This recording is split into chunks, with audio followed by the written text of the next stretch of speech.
La primera disertación es la del licenciado doctor Fernando Cardini. Fernando es doctor en Ciencias Químicas, egresado de la Facultad de Ciencias Exactas y Naturales de la Universidad de Buenos Aires y profesor en Química de Enseñanza Especial, Media y Superior, egresado de la Facultad de Filosofía y Letras de la Universidad de Buenos Aires. Fue jefe de trabajos prácticos de toxicología y química legal de la Facultad de Ciencias Exactas y Naturales de la UBA y profesor titular de Química Forense de la Licenciatura en Criminalística de la Facultad de Derecho y Ciencias Sociales también de la UBA. Actualmente es coordinador del Comité de Bioseguridad y Análisis de Riesgo de ICSI Argentina.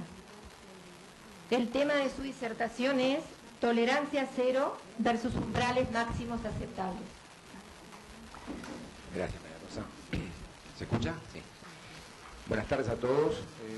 El tema que me tocó, obviamente, es un tema para discutir mucho. Como toxicólogo, yo les diría que verdad hay una sola, no hay más de una verdad, ¿sí? Y la verdad tiene que ser la evidencia científica, la verdad tiene que ser aquello que se pueda medir de alguna manera y racionalmente todos aceptemos, porque hay fundamentos científicos que de alguna manera están sosteniendo ese concepto. Los disertantes que va a haber hoy son especialistas en diferentes temas y yo lo que me propuse, simplemente lo que me pidieron que hiciera, es dar los conceptos toxicológicos que hacen a esta temática, que obviamente sabemos que se discute mucho entre lo que es tolerancia cero y lo que significa un umbral máximo permitido. Y creo que todos sabemos que frente a un alimento todos tenemos un riesgo. Todo individuo que consume alimentos posee un riesgo por diferentes razones, ¿sí? Riesgo frente a que el alimento no sea inocuo y la inocuidad de los alimentos en general.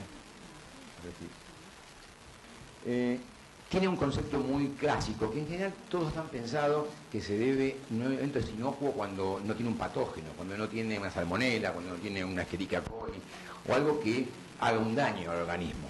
Sin embargo, el concepto de inocuidad es mucho más amplio que eso. Inocuidad en un alimento para todos los individuos significa que tiene que estar libre de otro tipo de sustancias que pueden ser alérgenos, que pueden ser sustancias tóxicas en general, como algunos pesticidas o algunas sustancias que contaminan un alimento, o aditivos, o inclusive vitaminas. Una vitamina en exceso puede ser que no dé inocuidad al alimento.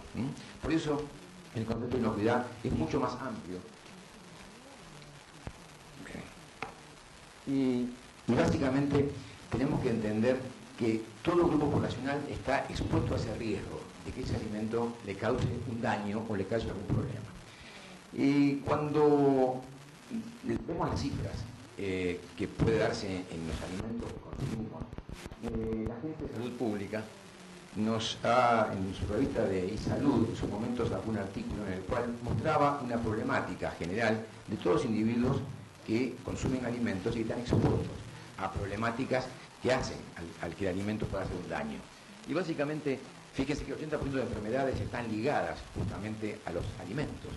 Muchas de ellas son causa de problemas, independientemente que haya grupos poblacionales específicos, independientemente de aquellos que tienen problemas como puede ser un diabético, como puede ser un hipertenso o que puede ser, por ejemplo, un individuo celíaco.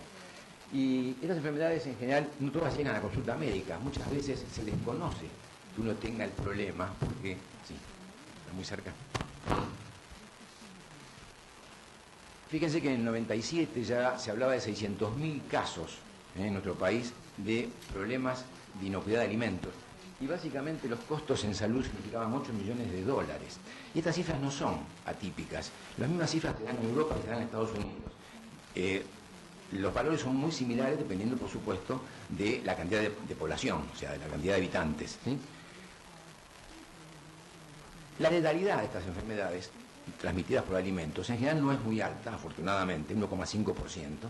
El resto son problemas que el individuo los soluciona solo, o a veces con un tratamiento muy leve, pero que el problema existe y el riesgo está, lo tenemos que asumir. Y tenemos que asumir que ese riesgo es un riesgo en general toxicológico, desde un alérgeno, como decíamos, hasta un producto, como en el caso del gluten, para lo que son los, ¿sí? Y estadísticamente, estas enfermedades, el 50% vienen de la industria, vienen de los productos procesados, pero el otro 50% es por errores en el hogar, errores cuando se cocina o se hace un alimento en el hogar, desde obviamente contaminaciones que pueden ser por errores o accidentes o por ingredientes que se consumen o se usan en los alimentos y que no están bien manejados para ver lo que hacen los alimentos. Hay un concepto que es básico, que es el peso de la evidencia. El peso de la evidencia significa, de alguna manera, que tenemos que entender que frente a una sustancia, y podemos llamarla por el nombre y apellido, ¿no? Sustancias que son adversas a la salud, por lo tanto son tóxicos, uno tiene ciertas paranoias a veces, y todos que miran en internet han visto, han recibido un mail que dice no consumas aspartamo porque el aspartamo te deja estéril, o no consumas ciclamato porque te trae tal problema o cual problema, o mirá que los lápices de labios tienen plomo, no te pinte los labios. O sea, 1001 de esas mails nos llegan a diario y asustan a la gente. El tema es que hay una realidad, como decíamos, una verdad, no hay dos verdades. ¿Y cuál es el tema? Es el peso de la evidencia. El peso de la evidencia significa básicamente es la certidumbre patente, clara y tan perceptible de una cosa que nadie racionalmente puede verificar. Y el racional está en las experiencias, está en el método científico. La realidad significa que se hace una medición del daño observable y si no hay un daño observable, ese elemento no causa ningún problema, o por lo menos en la mayoría de la población. Yo creo que hay un ejemplo claro, y lo traje porque me parece que es el más histórico y el de mayor trascendencia a nivel mundial. Por muchísimos años se discutió, como estamos discutiendo hoy, si el gluten tiene que ser cero o tiene que tener un umbral. Se discutió si la cafeína era o no cancerígena. Y esta lucha o esta discusión tiene 300 años. 300 años.